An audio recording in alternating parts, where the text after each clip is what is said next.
A Revolução Paraense de 1835, popularmente conhecida como Cabanagem, de fato, foi a única de todas as revoltas populares ocorridas em solo brasileiro a colocar nas mãos de gente simples e humilde o tão sonhado e cobiçado poder, sempre destinado a ser entregue nas mãos de gente rica e orgulhosa.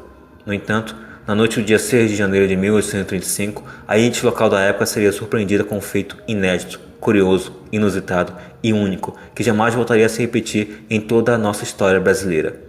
O povo triunfante reinando em toda a Amazônia, o que mais tarde irritaria a autoridade máxima do Brasil, o regente Diego Antônio Feijó, a ponto dele ousar, em uma reunião secreta com embaixadores estrangeiros, oferecer nossa sagrada Amazônia para não ter que lutar contra um bando de selvagens no norte do país, pois preferia intervir em uma certa revolução farroupilha, que de revolução nada teve e tampouco era uma revolução, já que a maioria de seus líderes eram gente rica e orgulhosa.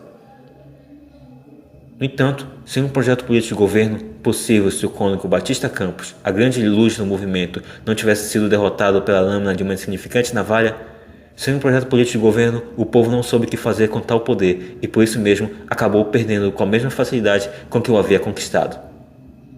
Ignorada até hoje por todo o país, inclusive pelos próprios paraenses, essa revolução ocorrida em plena selva amazônica, apesar de seu grande feito, nunca sequer conseguiu despertar o interesse da teledramaturgia brasileira e tampouco da indústria cinematográfica. Pensando nisso, eu, um jovem cineasta aspirante paraense, decidi que já estava na hora de alguém levar para as telas o grande feito do povo amazônida durante o período regencial brasileiro. Mas tal ousadia me custaria caro, muito caro, e por muito pouco, quase paguei com a minha própria vida a ingrata tarefa de escrever um roteiro sobre essa revolução amazônica banhada em sangue, em muito sangue. Portanto, desde logo aviso, esta é a história de um jovem cineasta paraense que, após experimentar o amargo sabor da derrota, conseguiu finalmente encontrar nas profundezas do mar sem fim a sua tão esperada vitória. Desde o início, eu já sabia que estava destinado a ser um grande homem. Só não imaginava que também padeceria do mesmo mal de todo grande homem. As mulheres. Depois de conhecer a história de Eva, as filhas de Ló, Patífara, Dalila, Batseba, Herodias, Salomé, Cleópatra, Messalina, Scarlett O'Hara, Mata Hari, Monica Lewinsky e tantas outras lindas, mas traiçoeiras representantes do sexo feminino, famosas pelos danos irreparáveis causados à vida de homens de notável poder e prestígio, achei que ganhei imunidade em relação aos perigosos e traiçoeiros encantos do sexo oposto ao saber lidar com tais encantos para deles escapar com vida. No entanto, ignorei o fato de que eu era um mero mortal de carne e osso, incompleto, de acordo com a vontade divina, com necessidades físicas a serem preenchidas, com o corpo masculino ansiando por um corpo feminino, e uma alma masculina ansiando por uma alma feminina, pois do contrário, jamais chegaria a toda a beleza e a grandeza que cercam a nossa existência aqui na Terra. Graças às mulheres, aos 18 anos, larguei uma promissora carreira em oceanografia na Universidade Federal do Pará para cursar terapia ocupacional na Universidade Estadual do Pará. Pois embora não gostasse muito do curso, nele encontrei um verdadeiro aranha repleto das mais lindas garotas que já haviam passado por toda a minha vida até aquele momento. E eu, é claro, sentindo-me privilegiado por viver em meio a tanta beleza e formosura, me sacrifiquei ao permanecer aquele curso enfadonho para não perder o meu, entre aspas, harém. Assim, as mulheres passaram a ser o meu principal objeto de estudo, porque estudá-las era mais divertido e mais fascinante do que estudar a flora e a fauna marítima. No entanto, dentre as 30 belas mulheres da turma, uma seria responsável por me fazer abandonar o curso, quando faltava apenas 1 ano e meio para concluí-lo. Minha colega C.R. Ela tinha um corpo ardente e sensual de Brigitte Bardot e a meiguice e doçura de Marilyn Monroe quando ambas estavam no auge da formosura, e a ideia de vê-las num só corpo me fazia incendiar por dentro. Mas havia um detalhe. Minha colega era comprometida e eu, desde criança, fui educado a sempre respeitar os mandamentos cristãos, pois sabia muito bem o que acontecia com aqueles que ousassem violá-los. Assim, todas as vezes em que me consumia de desejo por minha colega que me seduzia abertamente, sem a menor cerimônia, me lembrava da história bíblica de Davi e Batseba. Eu a queria mais do que tudo, mas o meu grande temor a Deus me impediu de cometer o mesmo erro de Davi e assim segui o exemplo de José, abandonando a universidade para manter a minha integridade e evitar o mal que surgiria caso me entregasse aos encantos de CR. Sim, do mesmo modo que José, não violei as leis divinas, mantive a minha integridade, mas paguei um alto preço ao jogar para o alto toda uma promissora carreira que eu estava construindo em terapia ocupacional. Assim, a única opção que me restou para continuar a admirar as mulheres sem ter que me prejudicar novamente por causa delas foi a carreira de cineasta. Mas novamente, outras duas mulheres surgiram em minha vida para me atormentar. Uma ex-presidente da República, mesmo não sendo bela ou famosa como as mulheres fatais devem ser, ainda assim conseguiu seduzir o Brasil inteiro para mais tarde dar o grande bote ao destruir os sonhos de milhares de brasileiros e arruinar o projeto político de seu antecessor que a tinha por sua protegida. Graças a essa presidenta, não consegui cursar cinema audiovisual na universidade e por causa dela, hoje sou um cineasta sem diploma. Entretanto, para meu consolo, a presidenta, mais tarde, sofreria impeachment. Em seguida, outra mulher, também não um pouco famosa, uma gerente de cinema, do mais antigo cinema de rua em funcionamento do Brasil, o Cinema Olímpia. Ela me fez sentir na pele o quão doloroso é ser um Zé Ninguém, sem diploma e sem sobrenome. Resolvi então desistir do cinema, e para afogar todas as minhas mágoas, comecei a estudar inglês em uma conhecida escola de idiomas de Belém, onde mais uma vez fui atormentado pelos traiçoeiros encantos femininos, desta vez por duas lindas mulheres que ousaram viver comigo um relacionamento a três. Imagine só, uma homenagem a Troyes. No entanto, eu, um homem ainda temente a Deus, me recusei, pois para mim só havia uma única mulher no mundo. Mas essa única mulher, mais tarde me rejeitaria pelas mesmas razões que a gente do Cinema Olímpia. Porque eu era pobre e um Zé Ninguém. E por causa dela, acabei atiçando a ira das outras duas garotas. Sentindo-se rejeitadas, forjaram uma falsa e grave acusação de assédio para que eu fosse expulso da escola, convencendo assim o rei louco a me atirar sem dó nem piedade ao fundo do poço, onde, contra a minha própria vontade, fui obrigado a saborear o amargo sabor da derrota, e de onde eu só conseguia sair, graças também, quem diria, a uma mulher. No entanto, essa mulher era diferente de todas as que eu conheci ao longo dos meus 30 anos, mas antes de apresentá-la, voltemos à história. No fundo do poço, clamei a Deus: Pai, por que me abandonaste? Sem respostas, comecei a lembrar das pobres e indefesas vítimas do brigue palhaço, sufocadas até a morte com cal após serem trancafiadas em seu porão, a mão do cruel almirante inglês John Grenfell. Lembrei também do cônego Batista Campos, agonizando até a morte após sofrer com a hemorragia causada pelo corte acidental de minha espinha carnal ao raspar a barba com uma insignificante navalha. Logo aí que escapara tantas vezes da morte, inclusive de ter a cabeça esmagada pela boca de um canhão. E por fim, lembrei-me também de Eduardo Angelim, quando este percebeu que o sonho cabano estava chegando ao fim, ao aceitar passivamente a derrota, sendo obrigado a abandonar a província de Belém, fugir com sua esposa Luzia Clara e mais tarde ser preso e deportado para Fernando de Noronha. E então gritei: não, comigo não, eu não nasci para ver meus sonhos destruídos por causa de 3 mulheres traiçoeiras. E então comecei a jurar para mim mesmo que se conseguisse sair de lá, jamais voltaria a pensar em mulher alguma, que me afastaria, que me distanciaria de todas elas. Então a voz de Deus se fez ouvir naquele medonho e grotesco local.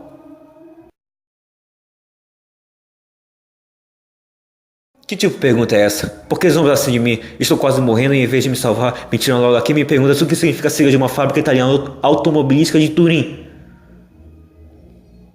Chega de enrolação e me tira logo daqui.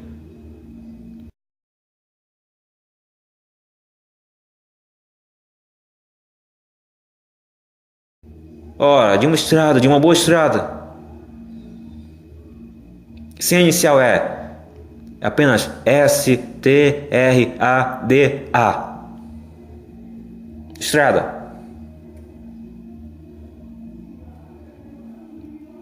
Ah, não sei não. Já me fizesse acreditar em tantas coisas, inclusive que eu, mesmo sendo nortista, seria o primeiro brasileiro a ganhar um Oscar, que revolucionaria a história do cinema nacional, que chegaria ainda mais longe do que Líbero Luchado conseguiu chegar em toda a história do cinema paraense. E até agora nada, apenas derrotas, uma após outra. Se é pra continuar vivendo de promessas, acho que eu prefiro continuar aqui.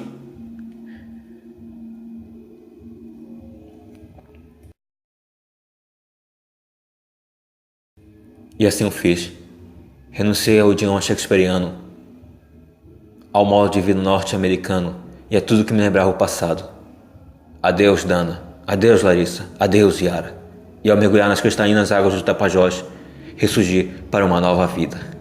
E após tudo isso, segui a estrada que Deus me mostrou para nela percorrer e encontrar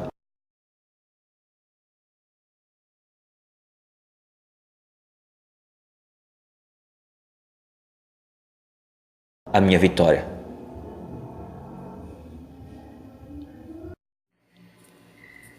Se tu não sabes, a mais formosa entre as mulheres, formosas são as tuas faces entre os teus enfeites, o teu pescoço com os colares. Eis que és formosa, querida minha, eis que és formosa, os teus olhos são como os das pombas, qual o lírio entre os espinhos, tal é minha querida entre as donzelas. Levanta-te, querida minha, formosa minha, e vem, porque eis que passou o inverno, cessou a chuva e se foi, aparecem as flores na terra, chegou o tempo de cantar as aves, e a voz do pássaro ouve-se na nossa terra. A figueira começou a dar seus figos, e as vides em flores exalam o seu aroma. Levanta-te, querida minha, formosa minha, e vem, pomba minha, que andas pelas fendas dos penhascos, nos esconderijos das rochas escarpadas, mostra-me o rosto, faz-me ouvir a tua voz, porque a tua voz é doce, e o teu rosto, amável. Como és formosa, querida minha, como és formosa. Os teus olhos são como os das pombas e brilham através do teu véu. Os teus cabelos são como um rebanho de cabras que descem ondeantes do monte de Gileade. São os teus dentes como um rebanho das ovelhas recém-tosquiadas que sobem no lavadouro e das quais todas produzem gêmeos e nenhuma delas assim crias. Os teus lábios são como um fio de escarlata e tua boca é formosa. As tuas faces com romã partida brilham através do véu. E o teu pescoço é como a torre de Davi edificada para sinal. Nenhum escudo prende nela todas as broquéis de soldados valorosos. Os teus dois seios são como duas crias gêmeas de uma gazela que se apacentam entre os lírios. Tu és toda formosa, querida minha, e em ti não há defeito. Vem comigo do Líbano, noiva minha, vem comigo do Líbano. Olha do cimo do Amana, do cimo do Senir e do Hermon, dos covis dos leões, dos montes dos leopardos. Arrebataste meu coração, minha irmã, noiva minha. Arrebataste meu coração com o sol dos teus olhares, com uma só pérola do teu colar. Que belo é o teu amor, ó minha irmã, noiva minha. Quanto melhor é o teu amor do que o vinho, e o aroma dos teus ungüentos do que toda sorte de especiarias. Os teus lábios, noiva minha, destilam mel, mel e leite se acham debaixo da tua língua, e a fragrância dos teus vestidos é como a do Líbano. Jardim fechado és tu, minha irmã, noiva minha, manancial recluso, fonte selada. Os teus renovos são um pomar de romãs, com frutos excelentes, a hena e o nardo, o açafrão, o cálamo e o cinamomo, com toda a sorte de árvores de incenso, a mirra e os aloés, com todas as principais especiarias, e as fontes dos jardins, poços das águas vivas, torrentes que correm do Líbano. Abre-me, minha irmã, querida minha, pomba minha, imaculada minha, porque a minha cabeça está cheia de orvalho, os meus cabelos das gotas da noite. Formosa és, querida minha, como Tisa, aprazível como Jerusalém, formidável como um exército com bandeiras, desvia de mim os teus olhos, porque eles me perturbam. Os teus cabelos descem ondeantes como um rebanho das cabras de Gileade, são os teus dentes como um rebanho de ovelhas que sobem do lavadouro, e das quais todas produzem gêmeos, e nenhuma delas há sem crias. As tuas faces, como romã partida, brilham através do véu. 60 são as rainhas, 80 as concubinas e as virgens, sem número. Mas uma só é a minha pomba, a minha imaculada de sua mãe, a única, a predileta, aquela que a deu à luz. Viram-na as donzelas e lhe chamaram ditosa, viram-na as rainhas e as concubinas e a louvaram. Que formosos são os teus passos dados de sandálias, ó filha do príncipe. Os meneios dos teus quadris são como colares trabalhados por mãos de artista. O teu umbigo é taça redonda, a que não falta bebida. O teu ventre é monte de trigo cercado de lírios.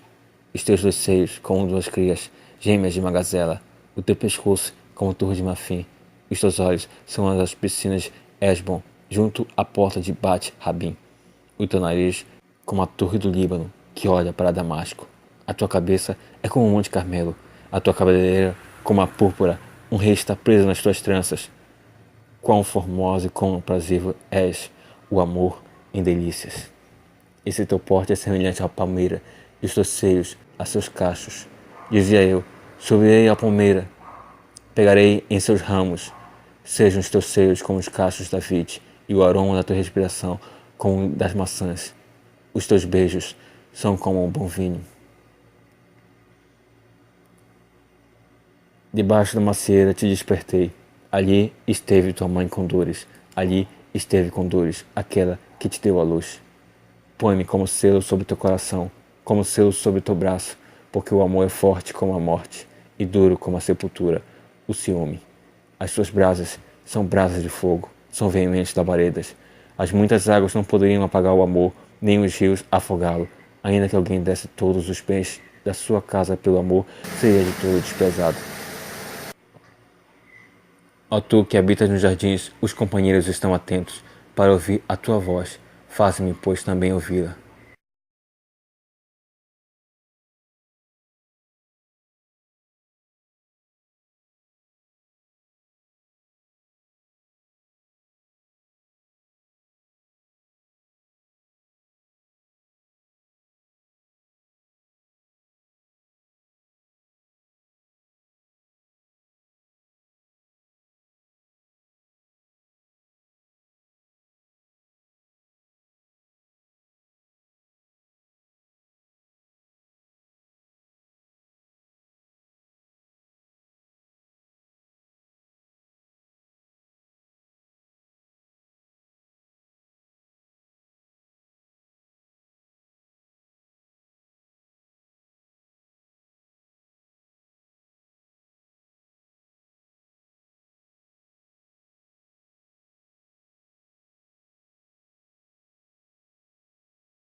Quem aqui no norte conseguir filmar um épico sobre a cabanagem, sem dúvida, conseguirá a glória. E eu estou próximo de tê-la. Mas pensando bem, eu não quero a glória.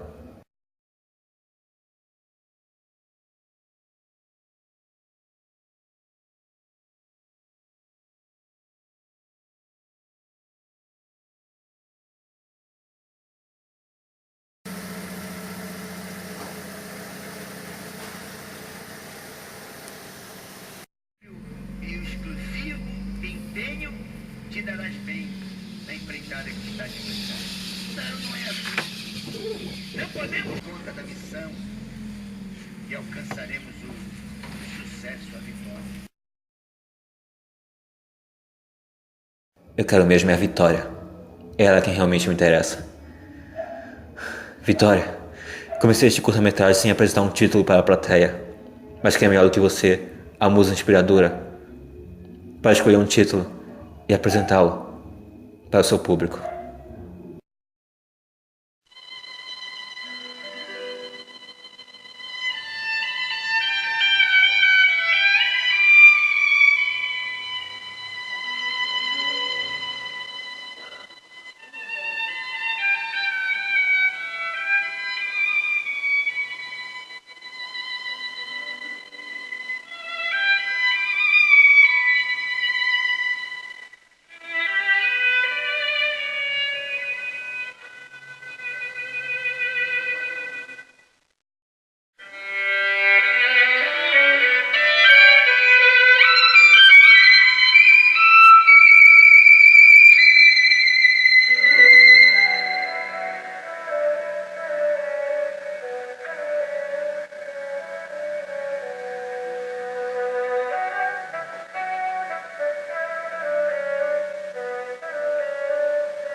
Sim, gostei.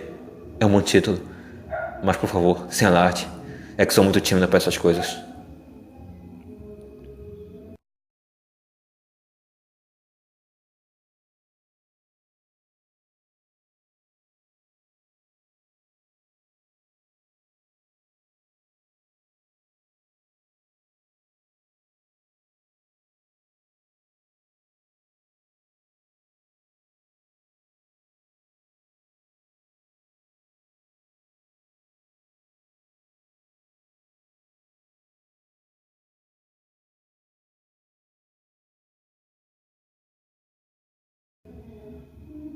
E agora, neste exato momento, o Rei do Norte percorre a estrada que conduzirá até o sul do Brasil para buscar sua futura rainha, sua tão esperada Vitória.